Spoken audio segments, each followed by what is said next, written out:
जो व्यक्ति अपने अंदर झांक कर अपनी प्रतिभा को पहचान लेता है, फिर उसे बाहरी तमगों की, बाहरी अपने दिखावे की और मैं श्रेष्ठ हूं ये घोषणा करने की आवश्यकता नहीं पड़ती। वो अंदर से श्रेष्ठ होता है, वो अपनी मौज में रहता है।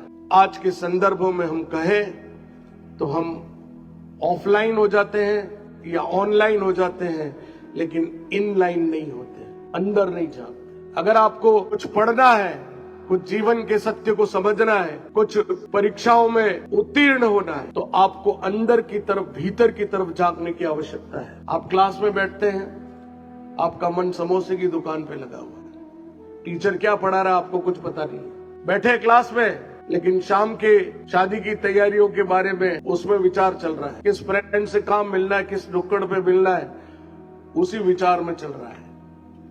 इसलिए ये जो हो रहा है अभी, प्रतिवर्ष कोटा में 35 से 40 बच्चे आत्महत्या करते हैं। स्ट्रेस, एंजाइटी, ये जो स्ट्रेस और एंजाइटी है, ये इसलिए है कि आपको कुछ अचीव करना है। प्रतियोगिताएं होनी चाहिए, लेकिन प्रतियोगिताएं जीवन का अंत नहीं है। परीक्षाओं में उत्तीर्ण होना है, लेकिन यह जीवन की अंतिम परीक्षा नहीं है। और जो व्यक्ति स्वयं को पहचान कर, अपनी क्षमताओं को जानकर जब वो काम करता है और फोकस करता है, एक्चुअली हम क्या बहुत ज्यादा फोकस कर लेते हैं। जब परीक्षा है तो फिर पढ़ाई, आपको डिफोकस करना आना चाहिए। आप डिफोकस कैसे करेंगे? जब आप पढ़ रहे हैं तो केवल मात्र इस बात पर ध्यान रखिए कि मुझे नियमित रूप से जिस ढंग से पढ़ना उसी ढंग से पढ़ना। आपने अगर 18 घंटे पढ़ाई कर ली, फिर बीमार हो गए, फिर आपको लगा कि मैं अब कैसे कर पाऊंगा, और परीक्षा के दिन में जब आंखें खुलती नहीं है, बीमार हो रहे हैं, जितना लिखना होता है वो लिख नहीं पाते, तो वो स्थिति सबसे खराब है। मैं परीक्षा में वो सबसे अच्छा लड़का मानता हूं जो नियमित पढ़ते हो। परीक्षा के दिन में भी अगर वो 10 मिनट संगीत सुनता हुआ नजर आ जाए तो समझ लीजिए कि उसके पास न स्ट्रेस है, न एंजाइटी है, और न उसको इस बात का कोई गम है कि मैं 10 मिनट मेरे खराब हो गए। वो 10 मिनट खराब नहीं हुए उसने अपने आप को रिलैक्स किया, उसने अपने आप को डी स्ट्रेस कर लिया, डी फोकस कर लिया।